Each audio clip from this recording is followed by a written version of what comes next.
So my passion from sports came from watching them with my dad as a kid, especially when the Phillies won the World Series in 2008. We ended up going to the Phillies parade on Broad Street. That was a really cool experience. Really helped jumpstart my love for sports.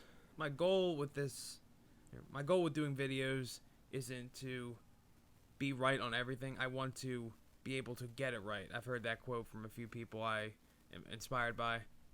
I think it's a good philosophy to live behind, to not think you're right about everything and to think about all the different scenarios at hand. And when it comes to the NBA, I think it's probably my second favorite sport behind football. At one point, baseball early in my life was my favorite sport. They haven't done enough to change and appeal to younger fans. I could go on a long spew about that in another video. But as for this video, I think the NBA does need some help. While I do love watching the sport and love watching my Sixers, in order to be able to tell the history of sports, we need to be able to know who the best players in history were. And by determining that, we give awards at the end of the year, including Most Valuable Player, Rookie of the Year, Coach of the Year, First Team All-NBA, All-Team Defensive, stuff like that. And this is a reason why I believe sports hates me. What makes me feel like sports hates me sometimes is by the voting process for awards in sports like the NFL and NBA. Specifically in this case, Most Valuable Player in the NBA. The Most Valuable Player is a subjective award that is defined on Wikipedia as, quote, an honor typically bestowed upon an individual as the most performing player or players in an entire league for a particular competition or on a specific team. Before I get into what's wrong with the NBA and how it does its awards, we need to define what most valuable player is in order to determine who the most valuable player is in the league. Are we saying who's most valuable to their team? Or are we saying we're giving it to the player with the best overall season? Because it's a subjective award, there tends to be inconsistency when the NBA gives out such awards. What we need is a combination of individual statistics and how that translated to team success. I found an experiment done with player statistics, taking stats from the mid-1990s when the Chicago Bulls started their dynasty. They used these player performance variables of all major offensive and defensive stats and used a theoretical model using important stats like points scored and points deterred to try to calculate the most valuable NBA player. They had to use per game averages since teams would be playing more than the other because they were including postseason success in this experiment. Like this model showed, we should consider a multitude of ways to determine the value of said player. My main problem with the NBA awards in general is that they are regular season awards. There was a time when star basketball players played every single regular season game. Only 5 players played in every single game this year. Only one of them, Miles Bridges, is a really good player. I would say this changed after the 2000s. It started with San Antonio Spurs and the legendary head coach Greg Popovich, and how he would rest his star players, Manu Ginobili, Tony Parker, Tim Duncan, even Kawhi Leonard, notably on national TV games. He even got fined $250,000 for doing so one time. The main reason why he did this was to keep his older veteran star players healthy for the playoffs. With the length of the regular season being brought up in recent years along with the issue of back-to-backs, those things revolve around why Popovich did what he did. The Spurs ended up reaching 6 NBA Finals and won 5 championships in between 1999 and 2014. This tactic of load management was taken to another level with superstars like LeBron James and Kawhi Leonard, who played for the Spurs. But mostly, it was based around staying healthy for the upcoming playoffs.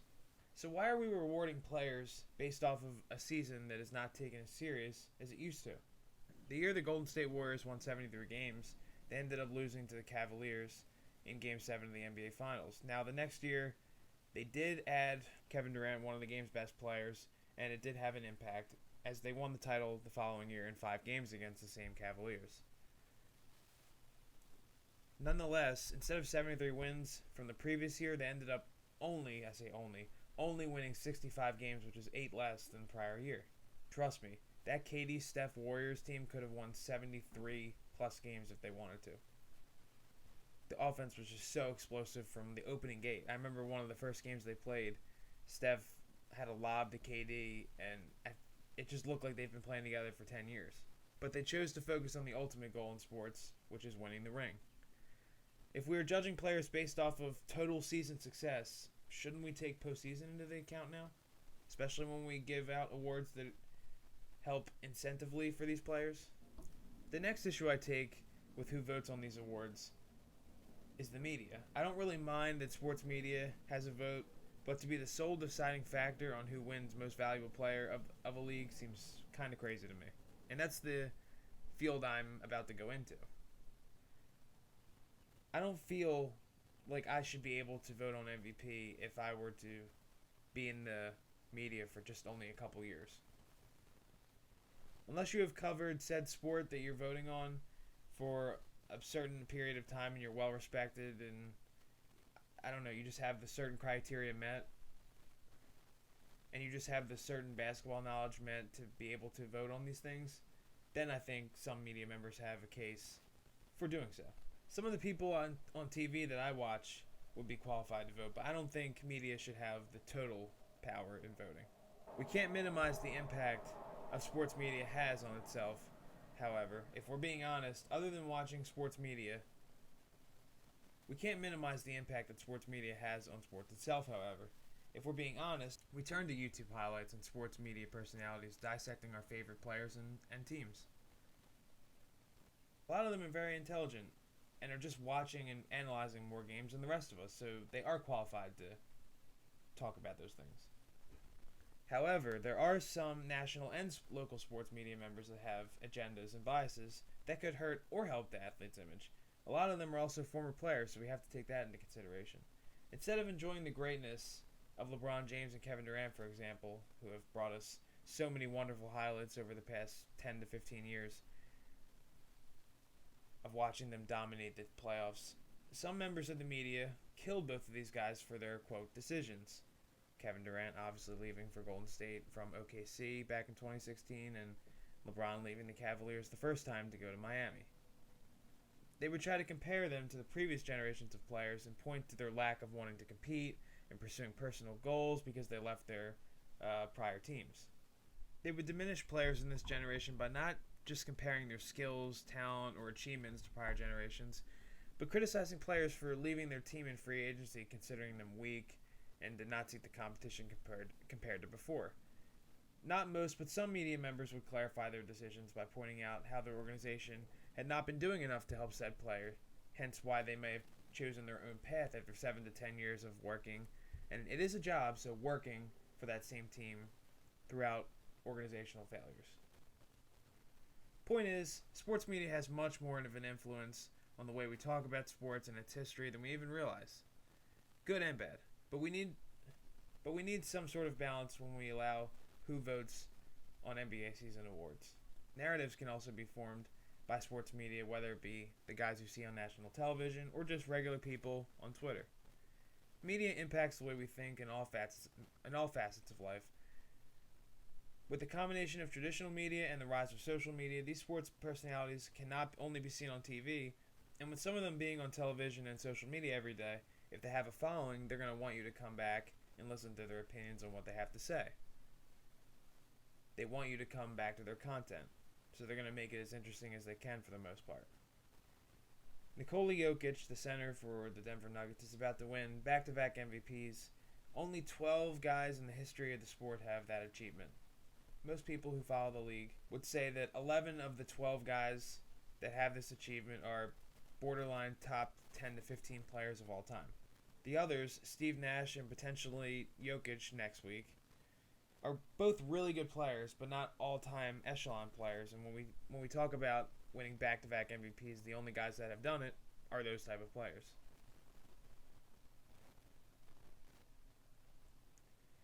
The narrative that has been going around all season, talking about Nikola Jokic from the national sports media, well, of course he's a really good player, really good passer, can score. He is a top 10 to 15 player in today's game, I will say, for sure. The narrative that had been built around some NBA circles in the media revolved around advanced offensive statistics, a lot of which he leads or is near the top. And the fact that he has his potential two best teammates have been out nearly the entire year in Jamal Murray and Michael Porter Jr. Yes, he got his team to the playoffs, which is very helpful in determining how valuable you are to your team. They're the 6th seed in the Western Conference. Guys like Joel Embiid, top 4 seed in the East. Guys like Giannis Antetokounmpo, top 4 seed in the Eastern Conference. Jokic and the Nuggets just got swept in back-to-back playoff series by the eventual Suns, the champions last year, and this year by the Golden State Warriors. Look, I'm not saying Nikola Jokic isn't a good player. I'm not. But back-to-back worthy MVP conversation should be saved for the all-time great players. Can Jokic just not get swept in back-to-back playoff series? That's all I ask for. I don't want my MVP to be swept out of the playoffs. I'm sure it's happened before. It just doesn't make sense to me. Now, I know you guys didn't ask for it, but here's my solution on how we solve voting for NBA awards, specifically MVP. I've talked about how media has an impact on how we look at sports, for good or for worse. They have the ability to shape narratives, but also can raise awareness and bring light to certain issues in sports, which is why I don't want to get rid of their inputs fully. I would love to have the MVP voted on a 50-50 split between players, coaches, and the media. The players voted for the MVP through the 1979-1980 season until it was transferred to the media. Why would you not include players who play against and with the best athletes in the game? Why would you not let them have any type of say if they are playing against, coaching against said specific players? As for the media, they have tried to add some transparency and tried to tweak who votes. In 2014, they started to release some media members' ballots for all of us to see, with their permission, of course. They also took away local broadcasters' right to award voting in 2017 in order to fight local bias. The most recent collective bargaining agreement made it possible so that NBA awards and all team nominations affected their next potential paycheck, meaning they would get a higher increase in their next contract if they won first team All-NBA, second team All-NBA, defensive team, MVP, any sort of award. This is another reason to expand the voting away from just the media. I don't want people like me on TV determining my paycheck on the court if I'm an athlete. I think a 50-50 voting split would be a great way to keep the voting balanced. We also need to make sure players cannot be eligible for NBA teams or awards if they don't play a certain amount of games. Now, not just counting regular season. In my system, I count postseason and regular season as well. So I think you should be able to play, say, 80 to 85% of games in order to be eligible for any NBA award. Like I said, the 80 to 85% will include regular season and postseason. So let's say if you miss 2 weeks in the regular season and you play most of the playoffs, you should be pretty eligible. We need to give playoffs the value that it's had on the way we talk about sports on a daily basis. Even Kareem Abdul-Jabbar, former NBA great, had an article back in 1999 and talked about how the regular season is too long. He talked about how playoff games are way more competitive, and it's what fans really want to see. See? Shorten the regular season, highlight the playoffs, you should get better play overall. And players are willing to play more in regular season due to the shortness if the stakes are higher due to less regular season games. Fixing the schedule and eliminating these back-to-back games will enhance players to play as best as they can and keep their body as rested as they can during the regular season in order to compete for the best time of the year, the playoffs. Including a new award for best offensive season like the NFL has Offensive Player of the Year seems like a needy thing to help determine value in basketball. Instead of Russell Westbrook winning the MVP in 2017, when his team only had 47 wins, didn't have a home playoff series, and didn't make it out of the first round of the playoffs, maybe instead he wins Offensive Player of the Year because of the triple-doubles record. And maybe someone like James Harden or LeBron James, who led his team to another finals run, would be eligible to win MVP. We definitely need that extra clarity when we go back in the history books and we talk about the greatest players in NBA history. We want to be able to tell the story right. And I think balance between the media, players, coaches, everyone involved is the best way to do it.